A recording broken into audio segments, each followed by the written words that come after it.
समय में पीछे आने के बाद मैंने स्नेहा की अलमारी का सारा सामान उसके सामने ही खाली कर दिया। वह बाहर से तो बिल्कुल शांत दिख रही थी, लेकिन अंदर ही अंदर इस बात से बहुत दुखी थी कि अब वह मेरे पड़ोस वाले कमरे में भी नहीं रह पाएगी। उसकी आंखों में आंसू आने ही वाले थे। पिछली जिंदगी में मेरे पापा ने मुझे स्नेहा से शादी करने के लिए मजबूर किया था, क्योंकि उन्हें पता था कि वह मुझसे सच्ची मोहब्बत करती है। फिर भी मैंने उसके साथ हमेशा बहुत बुरा बर्ताव किया और यही सोचता रहा कि वह मेरे लायक नहीं है। शादी के बाद वह मुझे और भी बुरी लगने लगी थी। मैं काव्या नाम की लड़की के झूठे प्यार के चक्कर में पड़ गया, जिसकी वजह से मैंने खुद ही मुसीबतें मोल लीं और आखिरकार हमारे परिवार के बिजनेस को पूरी तरह बर्बाद कर दिया। फिर भी मैंने कभी सपने में भी नहीं सोचा था कि उस मुश्किल घड़ी में व्हील चेयर पर होने के बावजूद स्नेहा मेरी जान बचाने के लिए अपनी जान दे देगी। उसकी इस कुर्बानी ने मेरे दिल को पूरी तरह झकझोर कर रख दिया था।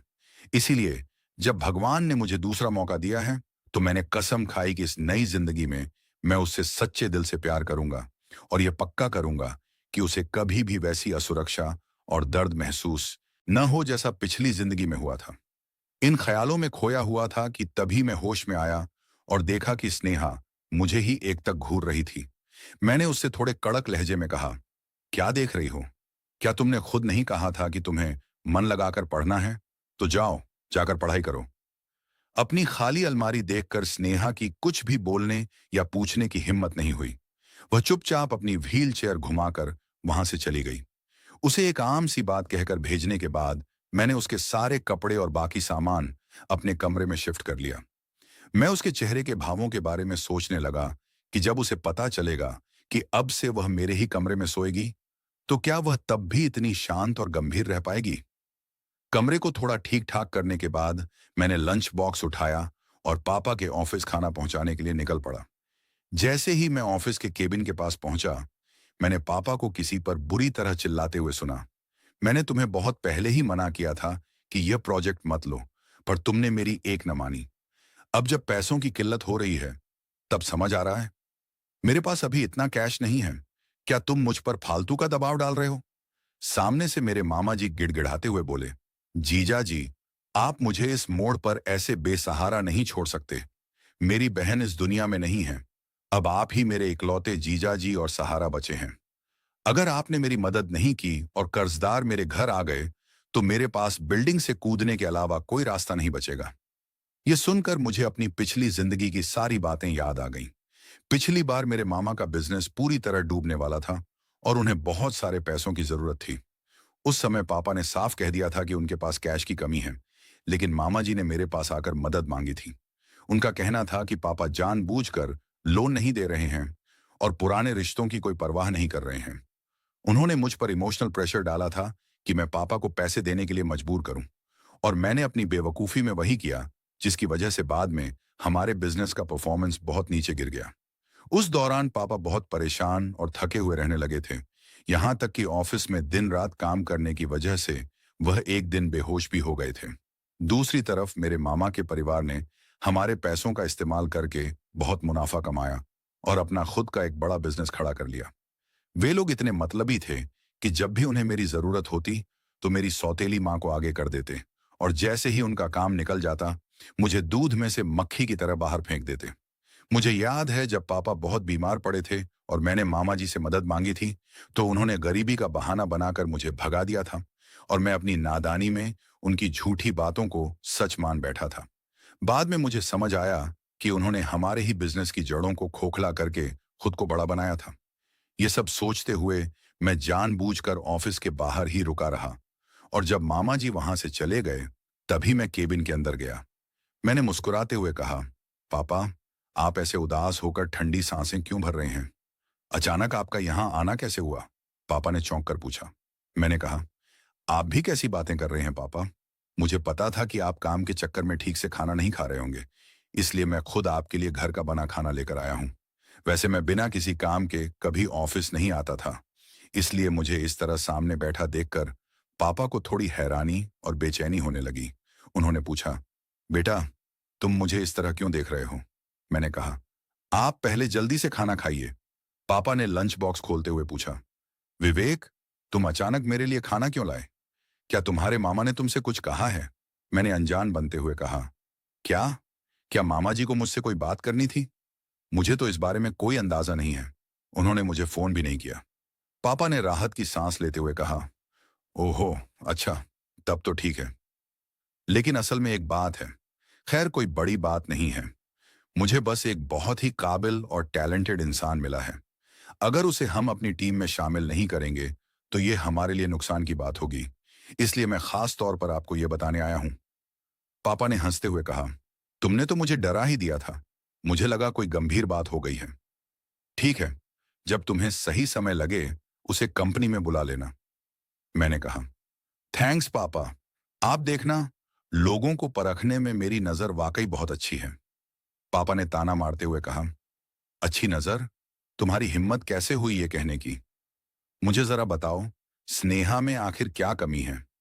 मैं तुम्हें साफ बता रहा हूं, अगर मुझे रिश्तों की मर्यादा और परिवार की इज्जत पर भरोसा न होता तो मैं तुम्हारी शादी उससे कभी नहीं करवाता।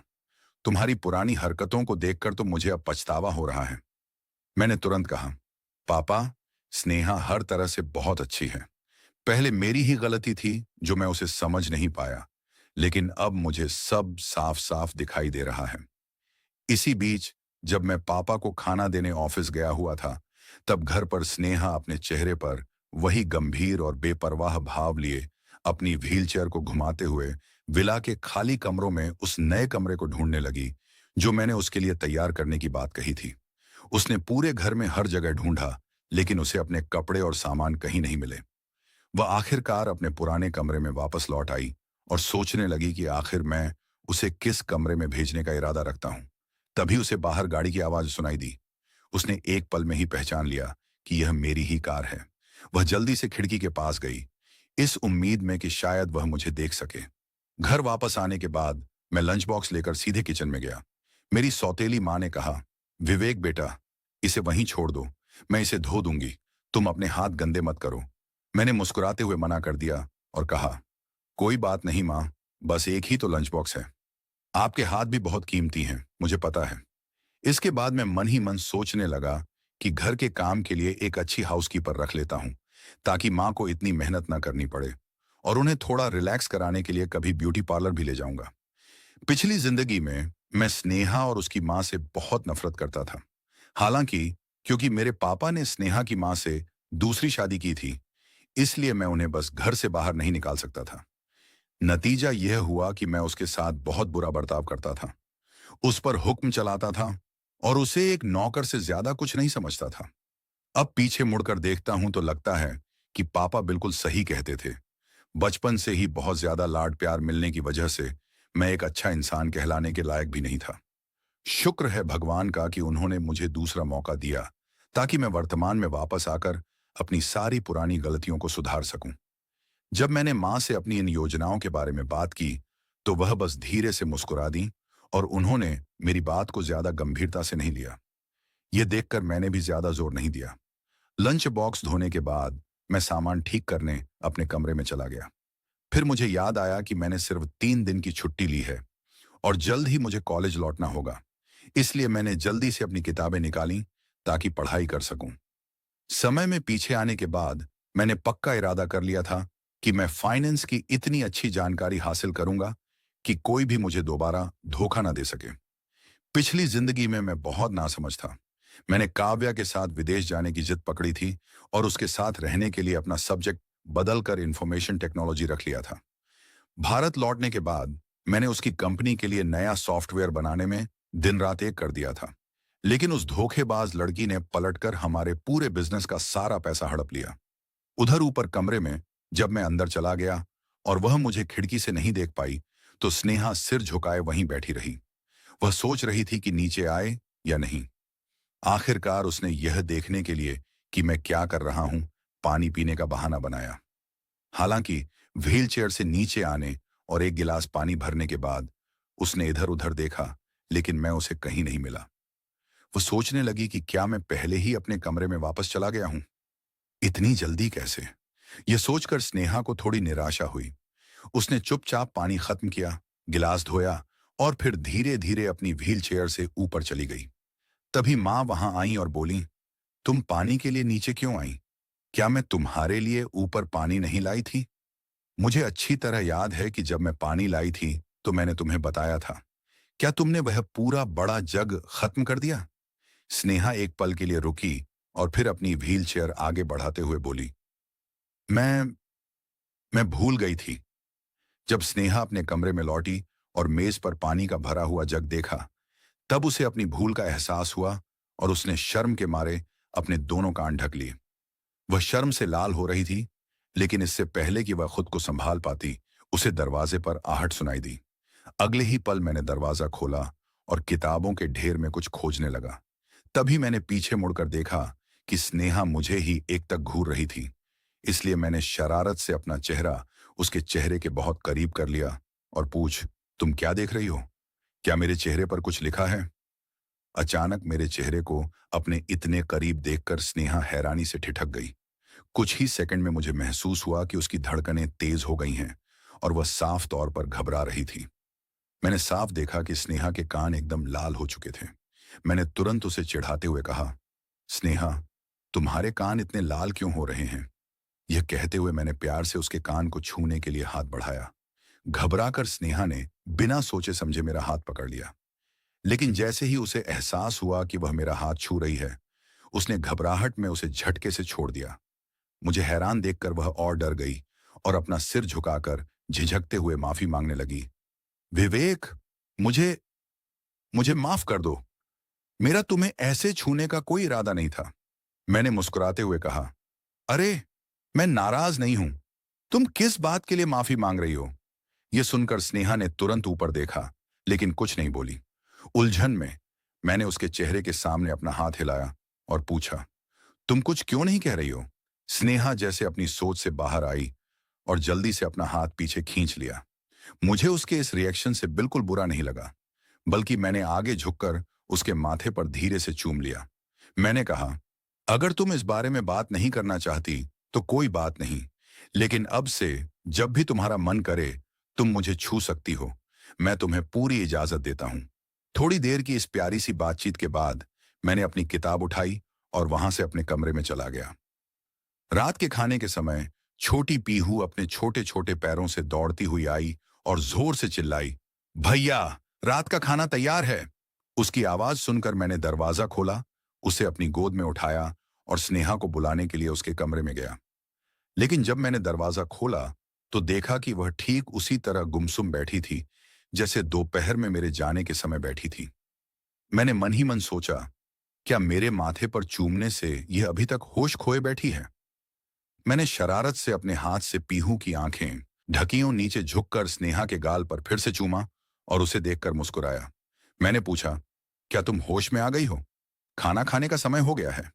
स्नेहा जैसे अपनी ख्यालों की दुनिया से बाहर आई, उसकी आंखें घूमी और उसने शर्माते हुए सिर हिलाया। जब हम साथ में नीचे जा रहे थे तो पीहू थोड़ी उलझन में दिखी। उसने पूछा, भैया, आपने पहले मेरी आंखें क्यों ढकी थी? मैंने एक पल सोचा और बिना शर्माए मुस्कुराते हुए समझाया, क्योंकि मैं कमरे की लाइट जलाने वाला था। अगर अंधेरे में अचानक तेज लाइट जलती है तो उससे तुम्हारी आंखों को तकलीफ हो सकती है। मैंने मुड़कर स्नेहा की तरफ देखा। उसके चेहरे पर कोई भाव नहीं था, हालांकि मेरे मुड़ते ही उसके होंठों पर जो एक हल्की सी मुस्कान आई थी, उसे मैं देख नहीं पाया। हम डाइनिंग रूम में पहुंचे और हाथ धोने के बाद पीहू दौड़कर मेरे पास आई। उसने कहा, भैया, क्या मैं आपके पास बैठ सकती हूं? मैंने कहा, बिल्कुल। मैं खड़ा हुआ और उसे अपने बगल वाली कुर्सी पर बिठा दिया। सौतेली माँ ने हंसते हुए कहा, अरे नटखट बच्ची, अब जब तुम्हें एक बड़ा भाई मिल गया है तो तुम मम्मी, पापा और अपनी बड़ी बहन को भूल गई हो? पीहू ने कहा, क्या आप तीनों भी एक दूसरे के लिए खाना परोस सकते हैं? मैं भैया के लिए खाना चुनूंगी और भैया मेरे लिए खाना परोसेंगे। ऐसा कहते हुए पीहू ने अपनी छोटी सी कटोरी मेरी तरफ बढ़ा दी और सब्जियों की ओर इशारा किया। भैया, मुझे यह खाना है। मैं मुस्कुराया और उसे थोड़ा खाना परोस दिया। मैंने पूछा, और क्या चाहिए तुम्हें? उसने कहा, मुझे यह और यह भी चाहिए। मैंने जल्दी से उसे वह सब परोस दिया जो उसने मांगा था। यह देखकर मां चुप नहीं रह सकी। उन्होंने जल्दी से बीच में टोकते हुए कहा, विवेक, उसे और मत परोसो, वह इतना सारा खाना नहीं खा पाएगी। पीहू ने तपाक से कहा, मैं यह सब खा सकती हूं, मैं इसे पूरा खत्म कर दूंगी। मां मुस्कुराई और बोली, अगर तुम इसे पूरा खत्म कर लोगी तो तुम भैया से और मांगने के लिए कह सकती हो। पीहू ने हल्के विरोध में अपना सिर हिलाया और मजे से खाने में लग गई। उसे देखकर मैं मुस्कुराए बिना नहीं रह सका। पीहू सच में बहुत प्यारी है। स्नेहा पास ही बैठी चुपचाप अपना खाना खा रही थी और किसी गहरे सोच में खोई हुई थी। जल्द ही पीहू ने अपनी छोटी सी कटोरी ऊपर उठाई और बोली, मेरा खाना हो गया। मैंने उसके बाल सहलाए और मुस्कुराते हुए उसकी तारीफ की। बहुत बढ़िया पीहू, तुमने अपनी प्लेट एकदम साफ कर दी। चावल का एक दाना भी बर्बाद नहीं किया। खाने के बाद पीहू अपनी स्कूल की किताब लेकर आई ताकि दिखा सके कि वह कितनी होशियार है। उसने कहा, बड़े भैया देखो, मुझे टेस्ट में 100 में से 100 नंबर मिले हैं। समय तेजी से बीत गया और जल्द ही पीहू के सोने का समय हो गया। माँ नीचे आई और बोली, पीहू, तुम्हारे नहाने और सोने का समय हो गया है। पीहू ने जिद की, बस थोड़ी देर और। जब माँ को लगा कि वह उसे वहां से हिला नहीं सकती, तो उन्होंने उसे थोड़ी देर के लिए छोड़ दिया। अचानक पीहू मेरी बाहों में सिमट गई और मासूमियत से मेरी ओर देखने लगी। बड़े भैया, क्या कल आप फिर से वैसे ही हो जाएंगे जैसे पहले गुस्से में रहते थे? यह सुनकर मेरा गला भर आया। कोई आश्चर्य नहीं कि वह पूरी शाम मुझसे चिपकी हुई थी। उसे डर था कि कल मैं उसे फिर से नजरअंदाज करने लगूंगा। मैंने उसे गले से लगाते हुए कहा, बिल्कुल नहीं। अब से बड़े भैया हमेशा तुम्हारे साथ खेलेंगे और तुम्हें बहुत प्यार करेंगे। यह सुनकर पीहू खुशी से मुस्कुराई और आखिरकार मां के साथ जाने को तैयार हो गई। उसके जाने के बाद मैं भी ऊपर अपने कमरे में चला गया। स्नेहा के लिए यह बहुत मुश्किल समय था, जो अपने कमरे में इंतजार कर रही थी। उसे पता ही नहीं था कि मेरा नया कमरा कहाँ है। नहाने के बाद मैं स्नेहा के कमरे में गया और उसे अपनी व्हील चेयर पर अकेले बैठे पाया। यह देखकर मेरा दिल थोड़ा दुख गया। मैं अंदर गया और पीछे से उसे बाहों में भर लिया। वह घबराकर बोली, विवेक, मुझे छोड़ो। मैंने उसके कान के पास झुककर हौले से कहा, अगर मैं ना छोड़ूं तो? स्नेहा के जवाब का इंतजार किए बिना मैंने उसे छोड़ दिया और उसकी व्हील चेयर को धक्का देते हुए अपने कमरे की ओर ले गया। मैंने कहा, अब से यह तुम्हारा कमरा भी है? उसने हैरान होकर पूछा, मेरा कमरा? मैंने कहा, हाँ, अब से यह हमारा एक ही कमरा है।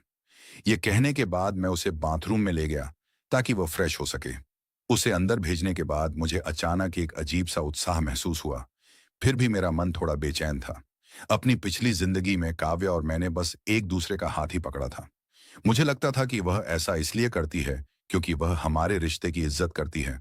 लेकिन बाद में मुझे एहसास हुआ कि यह सिर्फ मेरी बहुत बड़ी गलतफहमी थी। वह तो हमेशा से अमन से प्यार करती थी और मेरा इस्तेमाल कर रही थी। इस जिंदगी में मैं पक्का करूंगा कि वे दोनों मजबूती से एक दूसरे से जुड़े रहें, ताकि वे मेरी और मेरे परिवार की जिंदगी में दोबारा कोई मुसीबत खड़ी न कर सकें। सोचते सोचते मैंने बाथरूम की तरफ देखा और महसूस किया कि पानी चलने की कोई आवाज नहीं आ रही थी। मैंने आवाज दी, स्नेहा, क्या तुम ठीक हो? अंदर इतना समय क्यों लग रहा है? उधर से आवाज आई, बस थोड़ी देर में हो जाएगा। थोड़ी ही देर में बाथरूम का दरवाजा खुला और स्नेहा अपनी व्हीलचेयर चलाते हुए बाहर आई। मैंने कहा, तुम अपने बाल सुखाए बिना ही बाहर क्यों आ गई? स्नेहा हकलाते हुए बोली। उसे समझ नहीं आ रहा था कि बात कैसे शुरू करे। यह देखकर मैंने एक ठंडी सांस भरी और तौलिया लेने के लिए उठ खड़ा हुआ। मैं स्नेहा को ड्रेसिंग टेबल के पास ले गया और हेयर ड्रायर से उसके गीले बाल सुखाने लगा। जब उसके बाल पूरी तरह सूख गए तो मैं उसे व्हील चेयर से उठाकर बिस्तर के पास ले गया और आराम से लेटा दिया। जब तक मैं खुद नहाकर बिस्तर पर आया, स्नेहा पहले से ही वहां लेटी हुई थी। हालांकि उसने हमारे बीच थोड़ी दूरी बना रखी थी। अगली सुबह हम दोनों एक ही समय पर जागे और पाया कि हम दोनों एक दूसरे की बाहों में लिपटे हुए थे। मुझे खुद पता नहीं चला कि यह कब हुआ। मैंने पूछा, तुम कब जागी? उसने छोटा सा जवाब दिया, अभी अभी। स्नेहा स्वभाव से काफी कम बोलने वाली लड़की थी। उसकी बातचीत बस एक सवाल और एक जवाब तक ही सीमित रहती थी। उसकी इस सादगी ने मेरा मन उसे छेड़ने का किया, इसलिए मैं उसकी ओर झुका और उसके गाल पर चूम लिया। उसके कानों को एकदम गहरा लाल होते देख मैं मन ही मन मुस्कुरा दिया। तैयार होने में थोड़ी देर लगाने के बाद मैं स्नेहा को व्हीलचेयर पर बिठाकर नीचे ले गया। सब ने अभी नाश्ता शुरू ही किया था। मुझे देखकर पीहू खुशी से उछल पड़ी और हाथ हिलाते हुए बोली, बड़े भैया, यहां आकर बैठिए। मुस्कुराते हुए मैं स्नेहा को वहां ले गया और पीहू के बगल वाली कुर्सी पर बैठ गया। जब हम नाश्ता खत्म ही कर रहे थे, पीहू अचानक बोली, बड़े भैया, आप बड़ी दीदी से तलाक लेकर मुझसे शादी क्यों नहीं कर लेते? उसकी यह अजीब बात सुनकर मैं पूरी तरह चौंक गया। मैंने उत्सुकता से पूछा, यह कैसा अजीब ख्याल है? तुम बड़े भैया से शादी क्यों करना चाहती हो? पीहू ने सीधे मेरी आंखों में देखा और मासूमियत से बोली, क्योंकि मैं आपके साथ एक ही बिस्तर पर सोना चाहती हूँ। बड़ी दीदी को आपके साथ सोने का मौका इसलिए मिलता है क्योंकि उन्होंने आपसे शादी की है। यह सुनते ही पापा, जो दूध पी रहे थे, का गला रुंध गया और उन्हें जोर की खांसी आ गई। उन्हें अंदाजा नहीं था कि स्नेहा और मैं सच में पिछली रात एक ही बिस्तर पर सोए थे। शर्मिंदगी के मारे मैंने अपना चेहरा हाथ से छिपा लिया और सोचने लगा कि मैंने पीहू से ऐसा सवाल पूछा ही क्यों। वह अभी बहुत छोटी है, उसे ऐसी बातों की क्या समझ होगी। तभी मैंने देखा कि स्नेहा ने मेरी तरफ चोरी छिपे देखा और उसके होंठों पर एक हल्की सी मुस्कान आ गई। फिर पापा ने पीहू की बात बीच में ही काटते हुए कहा, ठीक है, जल्दी करो और खाना खाओ, हमें देर हो रही है। पीहू ने नाराजगी से अपना मुंह बनाया। मैंने मुस्कुराते हुए उसके सिर पर हाथ फेरा और कहा, मैं तुम्हें थोड़ी देर में स्कूल छोड़ दूंगा। वह तुरंत खुश होकर चिल्लाई, ये। अपनी छोटी बहन को स्कूल छोड़ने के बाद मैं घर गया और माँ को ब्यूटी पार्लर ले गया। माँ ने शुरू में इस पर ज्यादा ध्यान नहीं दिया, लेकिन मैंने उन्हें बाहर ले जाने की जिद पकड़ ली। मैंने कहा, माँ, कैसा लग रहा है? अच्छा लग रहा है ना? मैंने आपके लिए यहाँ का एक मेंबरशिप कार्ड बनवा दिया है और उसमें पैसे भी डलवा दिए हैं। जब भी आपके पास समय हो, आप यहाँ आकर आराम कर सकती हैं।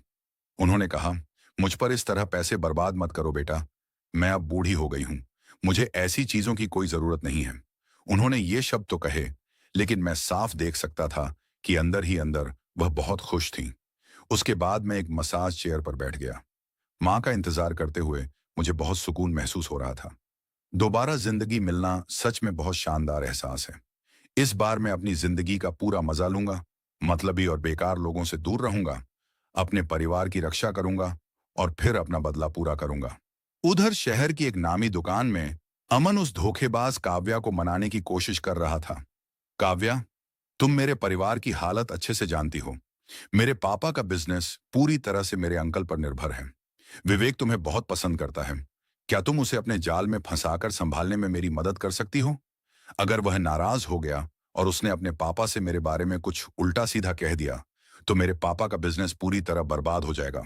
अमन मेरे बारे में झर उगलता रहा और खुद को एक बेकसूर पीड़ित की तरह पेश करता रहा।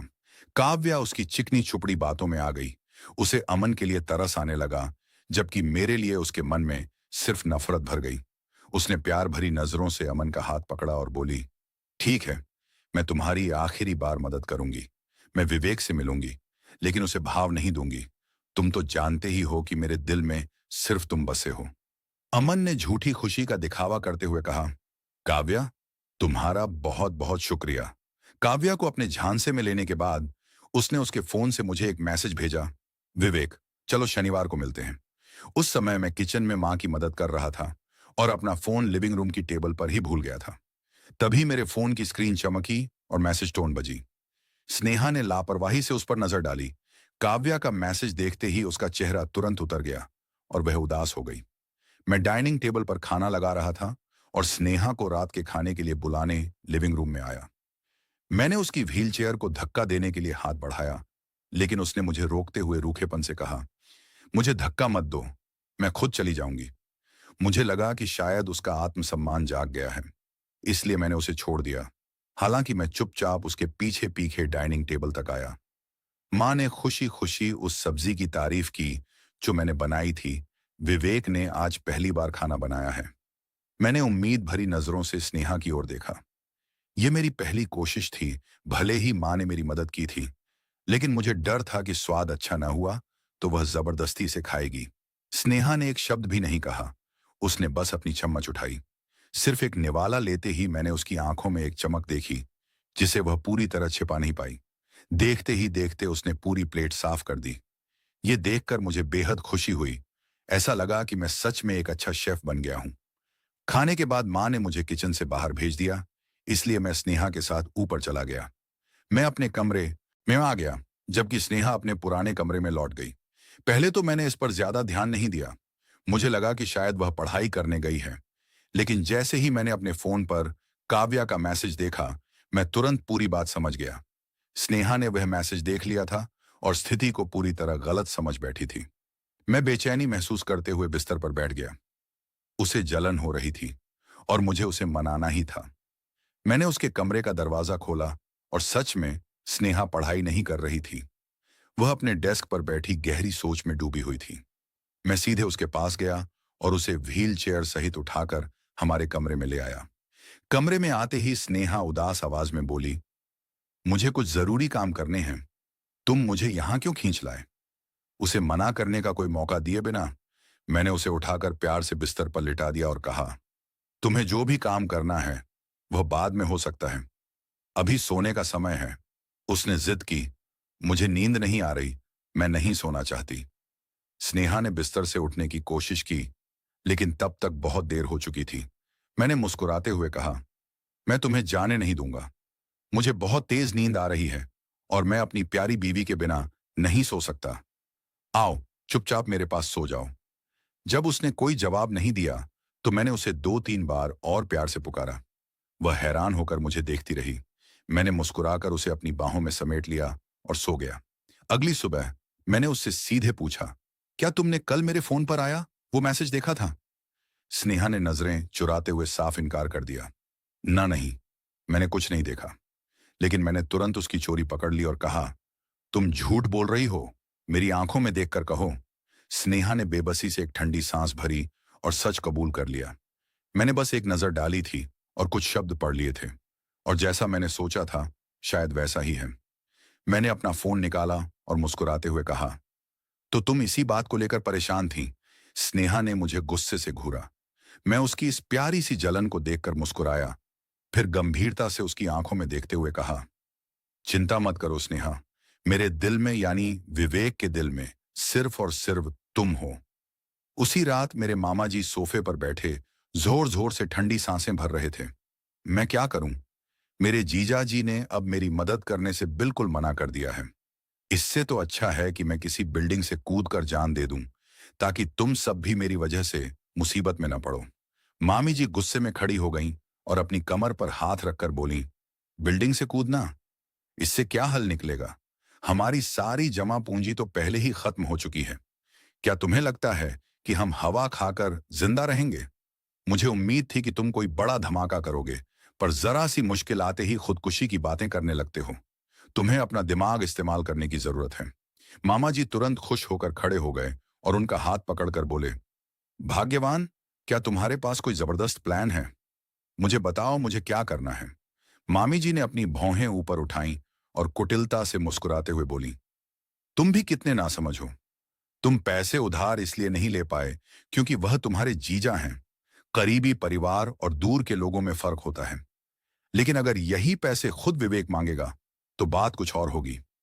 मामा जी तुरंत पूरी बात समझ गए और खुशी से उछल पड़े, तुम तो सच में जीनियस हो। मैं अभी विवेक को फोन करता हूं, वह हमेशा हमारी हर बात मानता है। इतना कहकर उन्होंने अपना फोन निकाल लिया।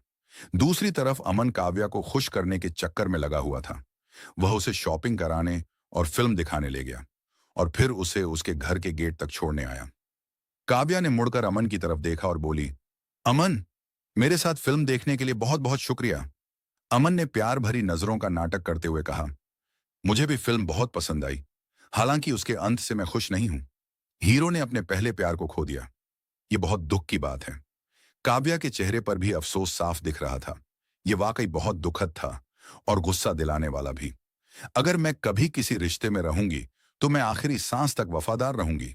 अमन ने कुटिल मुस्कान छिपाते हुए कहा, ठीक है काव्या, अब तुम्हें अंदर जाना चाहिए, मैं तुम्हें जाते हुए देख रहा हूं। काव्या बहुत खुश होकर अंदर चली गई।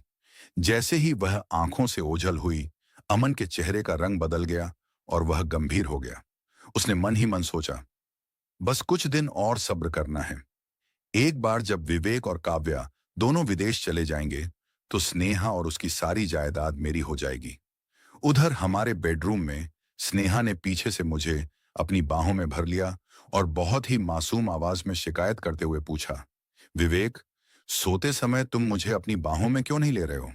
मुझ में इतनी हिम्मत नहीं थी कि मैं यह मानूं कि अंदर से मैं कितना घबराया हुआ था। दोपहर में तो मैंने उससे फ्लर्ट करने की बड़ी कोशिश की थी, लेकिन अब जब वह खुद करीब आ रही थी तो मैं पूरी तरह पिघल चुका था। स्नेहा ने पीछे से बहुत ही दयनीय आवाज में फिर पुकारा, विवेक। तब मुझे समझ आया कि यह नटखट लड़की सिर्फ नाटक कर रही थी। फिर भी उसकी वह प्यारी सी आवाज सुनकर मेरा दिल उसके लिए पूरी तरह तड़प उठा। पिछली जिंदगी में उसने मेरे लिए चुपचाप जो कुछ भी सहा था और जो कुर्बानियां दी थीं, उन्हें याद करके मेरा सीना भारी हो गया।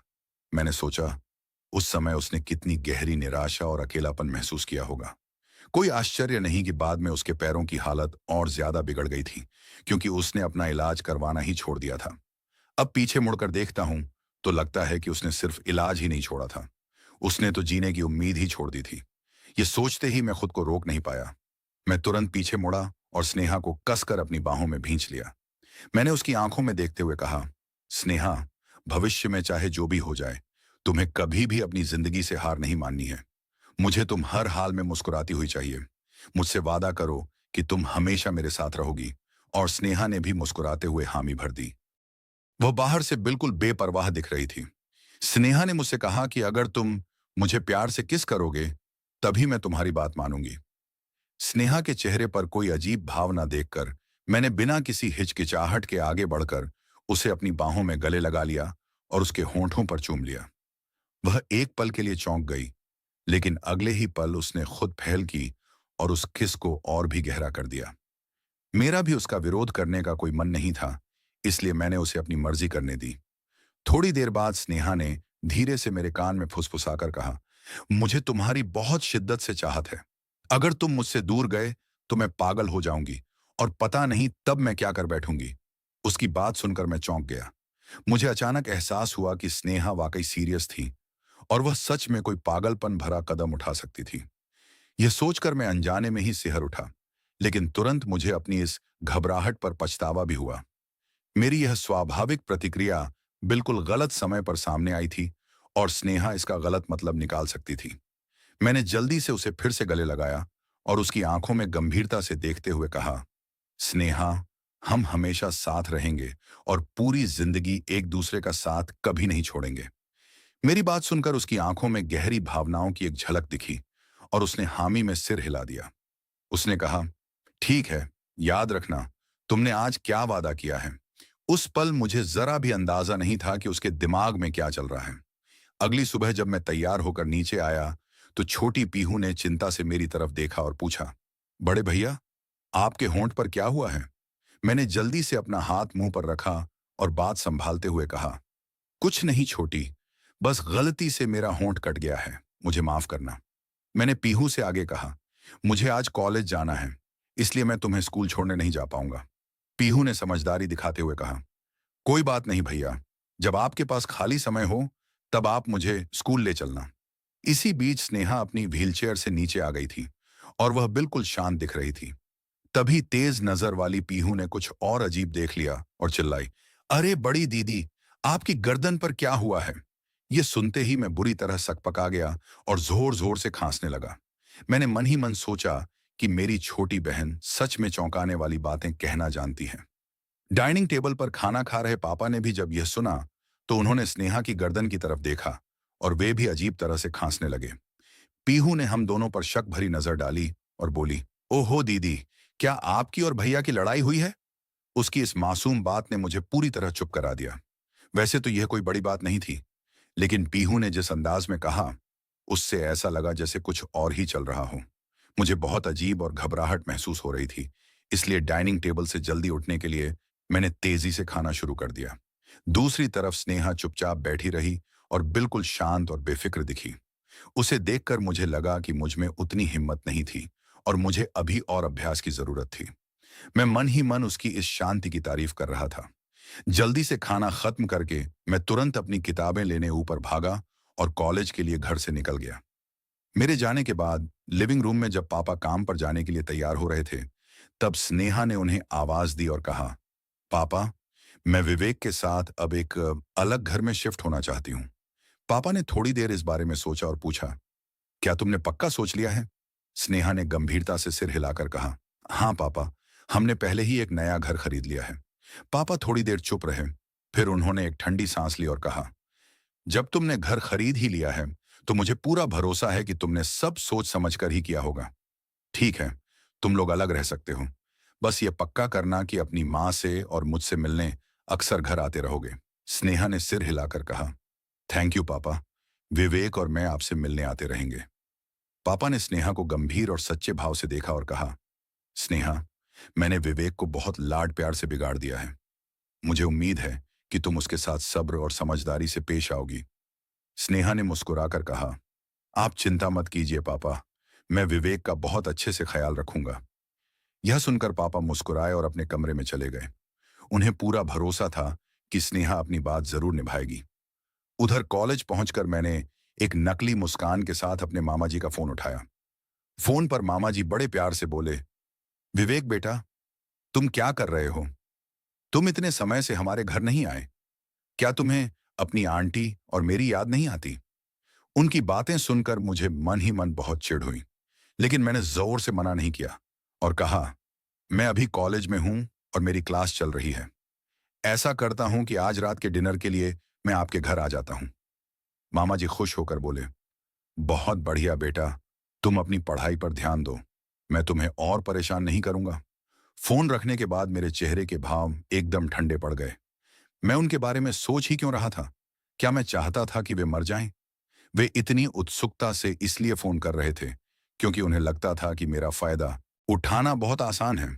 पिछली जिंदगी में वे परिवार जैसे तो बिल्कुल नहीं थे।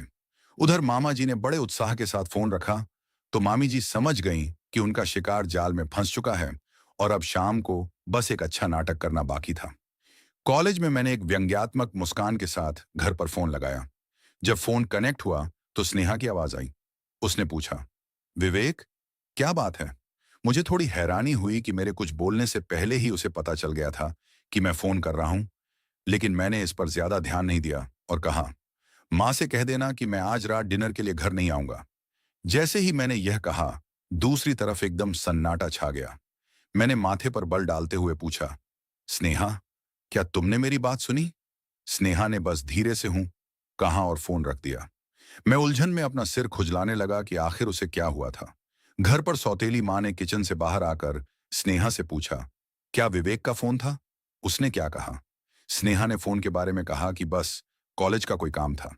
इसके बाद वह अपनी व्हील चेयर से ऊपर अपने कमरे में गई और कोडिंग की दुनिया में खो गई। कुछ ही समय में उसने एक ऐसा सीक्रेट प्रोग्राम बना लिया जिससे वह मेरी लाइव लोकेशन ट्रैक कर सकती थी। कंप्यूटर स्क्रीन को देखते हुए उसके होंठों पर एक मुस्कान आ गई और उसने मन ही मन कहा, विवेक, अब खेल शुरू होने वाला है।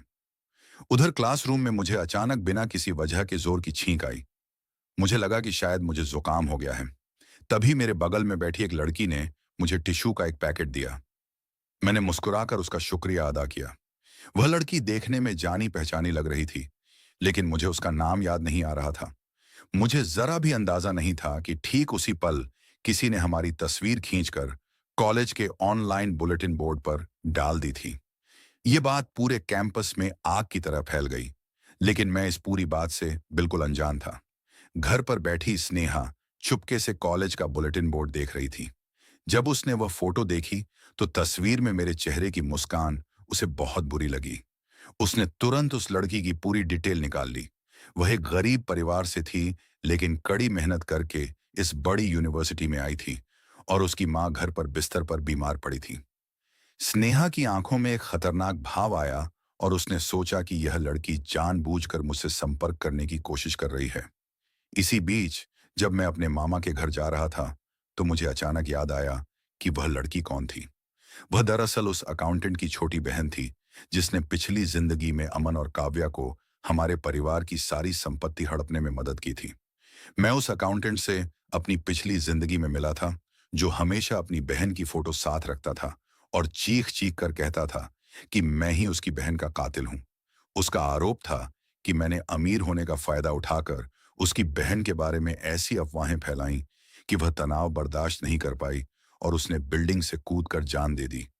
ये याद आते ही मैंने तुरंत अपनी गाड़ी में जोर से ब्रेक लगाया और अपना फोन निकाला, क्योंकि मुझे याद आया कि उसकी बहन की मौत इसी समय के आसपास हुई थी। जब मैंने कॉलेज का मैसेज बोर्ड खोला तो मैं हैरान रह गया। कोई मेरे नाम से अफवाह फैला रहा था कि यह सब मैंने ही करवाया है। मुझे साफ समझ आ गया कि कोई दुश्मन मुझे निशाना बना रहा है और उस बेकसूर लड़की को मोहरा बनाकर सारा दोष मुझ पर मढ़ना चाहता है ताकि उसका भाई मुझसे बदला ले। मैं चुपचाप नहीं बैठ सकता था, इसलिए मैंने पास का एक इंटरनेट कैफे ढूंढा और उस पोस्ट को हैक करके डिलीट कर दिया। लेकिन जैसे ही मैं कंप्यूटर बंद करके निकलने वाला था, वो पोस्ट अचानक फिर से स्क्रीन पर दिखाई देने लगी। मैंने जल्दी से वापस बैठकर उसे हटाने की कोशिश की, लेकिन मेरा विरोधी हमेशा मुझसे एक कदम आगे रहता था। इतने सालों तक कंप्यूटर साइंस की पढ़ाई करने के बाद भी मैं एक अजनबी से हार रहा था। मुझे बहुत गुस्सा आया क्योंकि वह हैकर मुझसे मुकाबला करने के लिए पूरी तरह तैयार था और कोडिंग में मुझसे कहीं बेहतर था। मुझे पता था कि मेरा मुकाबला एक जबरदस्त विरोधी से है। मैंने तुरंत स्नेहा को फोन लगाया और पूछा, स्नेहा, क्या तुम अभी व्यस्त हो? क्या तुम मेरी एक मदद कर सकती हो? स्नेहा ने कहा, मैं व्यस्त नहीं हूं। बताओ क्या बात है? मैंने कहा, क्या तुम मेरे लिए कॉलेज के बोर्ड से एक पोस्ट डिलीट कर सकती हो? मैं तुम्हें लिंक भेज रहा हूं। जब मैं घर वापस आऊंगा तो तुम्हारे लिए तुम्हारी पसंद का डेजर्ट लेकर आऊंगा। स्नेहा ने हंसते हुए कहा, तो तुम मुझे डेजर्ट का लालच देकर रिश्वत देने की कोशिश कर रहे हो? मैंने कहा, क्यों नहीं, मैं जल्दी वापस आऊंगा। तुम बताओ तुम्हें क्या खाना है? फिर उसने पूछा कि मैं कहाँ जा रहा हूं। मैंने बिना ज्यादा सोचे उसे सच बता दिया कि मैं मामा जी के घर जा रहा हूं। फोन रखने के बाद मैंने तुरंत उसे वह पोस्ट भेज दी। उधर घर पर जब स्नेहा ने वह पोस्ट खोली तो वह दंग रह गई। उसे एहसास हुआ कि यह वही पोस्ट थी जिसे डिलीट करने के लिए वह खुद बार बार रीपोस्ट कर रही थी। वह उलझन में पड़ गई कि आखिर पूरा माजरा क्या है, और अब उसे मेरे लौटने का इंतजार था। मैं सीधे मामा जी के घर पहुंचा। मुझे देखते ही मामी जी दौड़कर आईं और बोली, विवेक बेटा, तुम आ गए। तुम्हारी मामी को तुम्हारी बहुत याद आ रही थी। देखो तुम्हारा चेहरा कितना पतला हो गया है। मैंने मन ही मन सोचा कि मामी जी का खाना मेरी स्नेहा के हाथ के खाने के सामने कुछ भी नहीं है। उसका खाना ही सबसे बेस्ट है। मैंने मुस्कुराते हुए कहा, ठीक है मामी जी, आज मैं पेट भर के खाना खाऊंगा। लेकिन जैसे ही मैं डाइनिंग टेबल पर बैठा, वहां सिर्फ सूखी और सड़ी गली हरी सब्जियां रखी हुई थीं। वे लोग जानबूझकर अपनी गरीबी का ढोंग कर रहे थे। मामी जी ने रोने का नाटक करते हुए कहा, बेटा मुझे माफ करना कि तुम्हें यह सब खाना पड़ रहा है। तुम्हारे मामा के एक बड़े इन्वेस्टमेंट प्रोजेक्ट की फंडिंग रुक गई है और हमारी सारी जमा पूंजी डूब गई है। अब हमारे पास सिर्फ यही खाने के पैसे बचे हैं। तुम इसे देखकर मुंह मत बनाओ, आओ अपनी मामी के हाथ का खाना छको। ये कहते हुए मामी जी ने मेरे कटोरे में खाना परोसा। मैंने कटोरा आगे बढ़ाया और पूछा, मामी जी, मामा जी ने किस तरह के प्रोजेक्ट में इन्वेस्ट किया था? उन्होंने इतने सारे पैसे कैसे गंवा दिए? अब आप क्या करेंगे? मामी जी ने कहा, हम और क्या कर सकते हैं? हमें जीना तो है ही, चाहे हम कुछ भी खाएं। लेकिन सबसे बुरी बात यह है कि हमारी बचत भी काफी नहीं थी। जल्द ही कर्ज वसूलने वाले हमारे दरवाजे पर आ जाएंगे। हम ये घर भी बेचने की सोच रहे हैं। हर छोटी मोटी चीज से कर्ज चुकाने में मदद मिलेगी। विवेक, अब तुम हमसे मिलने मत आना। हम नहीं चाहते कि कर्ज वसूलने वाले तुम्हें भी परेशान करें। अपनी पत्नी को बात करते हुए ज्यादा परेशान होते देख मामा जी तुरंत आगे बढ़े और उन्हें गले लगा लिया और बोले, रोना बंद करो। मैं तुम सबको मुसीबत में नहीं देख सकता। मैं इस बिल्डिंग से कूदकर अपनी जान दे दूंगा ताकि सारा कर्ज हमेशा के लिए खत्म हो जाए। मामी जी ने उन्हें कसकर पकड़ा और रोने लगी। मैं डाइनिंग टेबल पर बैठकर तिरस्कार भरी नजरों से उनका यह घटिया नाटक देख रहा था। मुझे साफ समझ आ गया कि उन्होंने इस पूरे सीन की पहले से रिहर्सल की थी। अगर वे नाटक कर रहे थे तो मैं भी खेल में शामिल हो गया। मैं तुरंत आगे बढ़ा और मामा जी का हाथ पकड़कर बोला, मामा जी, प्लीज ऐसा मत कीजिए। अभी कितना कर्ज बाकी है? आपको जल्दी करनी चाहिए और दोस्तों रिश्तेदारों से उधार लेकर काम चलाना चाहिए। क्या आपने पापा से पूछा? मामा जी ने लंबी सांस लेकर कहा, मैं तुम्हारे पापा के पास गया था, पर उनके पास कोई अतिरिक्त कैश नहीं है। इस तरह मैंने उन्हें बातों में फंसाकर उस सही रकम का पता लगा लिया जो वे मुझसे हड़पना चाहते थे। वे पूरे 15 करोड़ रुपए मांग रहे थे। यह एक बिल्कुल बेतुकी मांग थी। मैं पिछली जिंदगी में कितना भोला था कि सोचता था वे बस कुछ लाख उधार लेना चाहते हैं। मैंने कभी नहीं सोचा था कि यह रकम इतनी ज्यादा होगी। कोई आश्चर्य नहीं कि पिछली बार हमारा परिवार अपने मुनाफे वाले बिजनेस बेच रहा था। मेरे होंठों पर एक कुटिल मुस्कान आई और मैंने कहा, मामी जी, चूंकि आपके पास कैश की इतनी कमी है, तो मैं देखना चाहूंगा कि आप इसके लिए कितनी बड़ी रकम खर्च करने को तैयार हैं। मैं एक ऐसे दोस्त को जानता हूं जो सेकंड हैंड लग्जरी सामान का काम करता है। चलिए, आपके पास जितने भी महंगे ब्रांडेड बैग, कपड़े और गहने हैं जो आपने पहले खरीदे थे, उन्हें बेच देते हैं। शायद हम इतना कैश इकट्ठा कर पाएं कि आपके खाने पीने में थोड़ा सुधार हो सके। मामी जी बुरी तरह सकपका गईं और मुस्कुराने का नाटक करते हुए बोली, अरे विवेक, उन चीजों की कीमत ज्यादा नहीं है, रहने दो।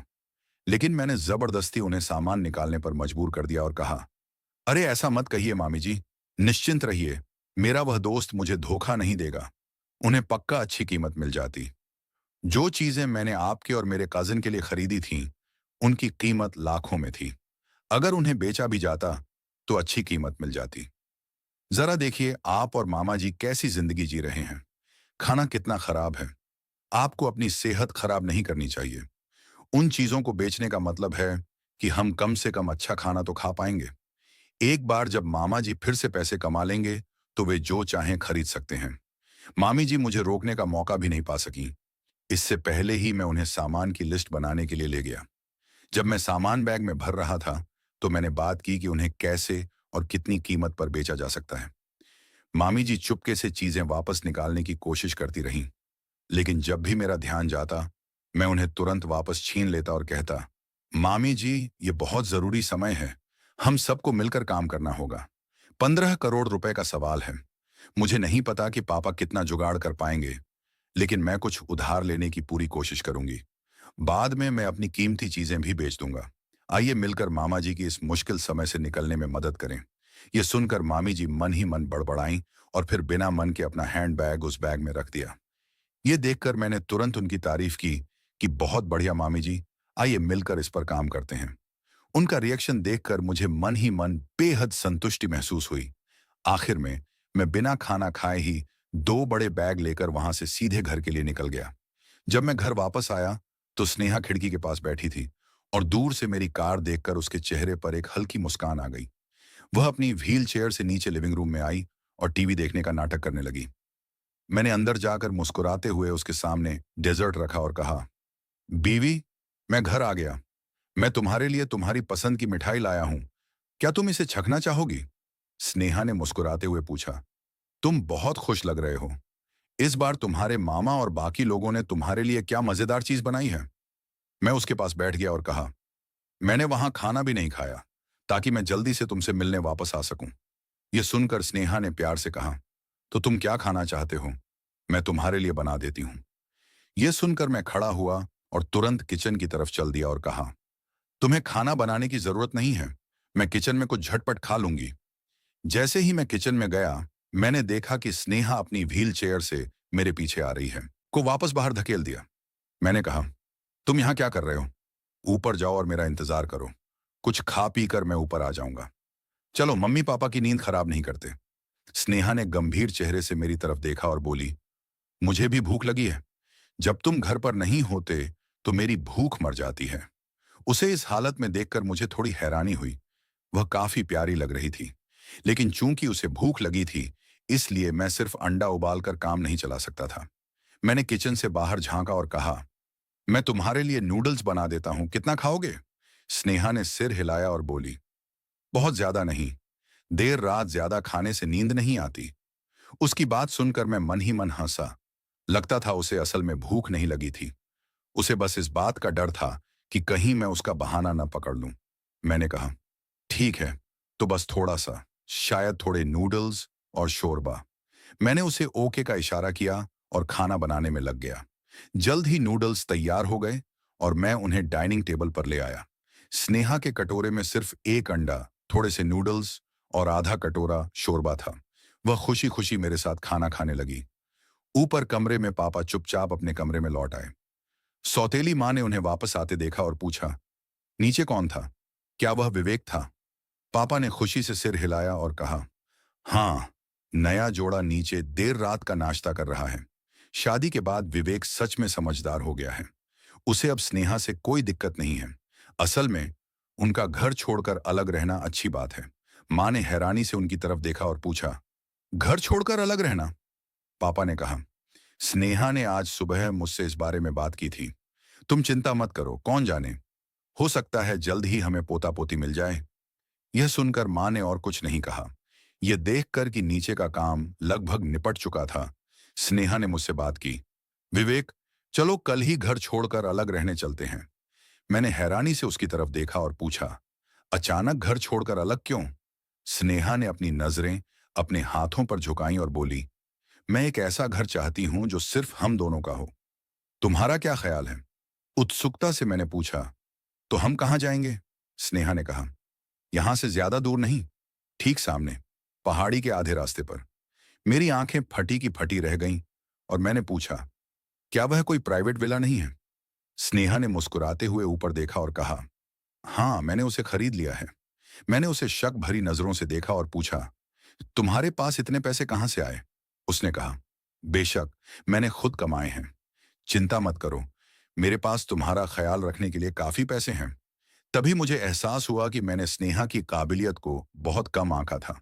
मुझे उम्मीद नहीं थी कि वह इतनी जल्दी इतनी बड़ी संपत्ति जमा कर लेगी। और कितने राज थे जो मेरे पुराने रूप को पता नहीं थे। मैंने पूछा, तो हम कब जा रहे हैं?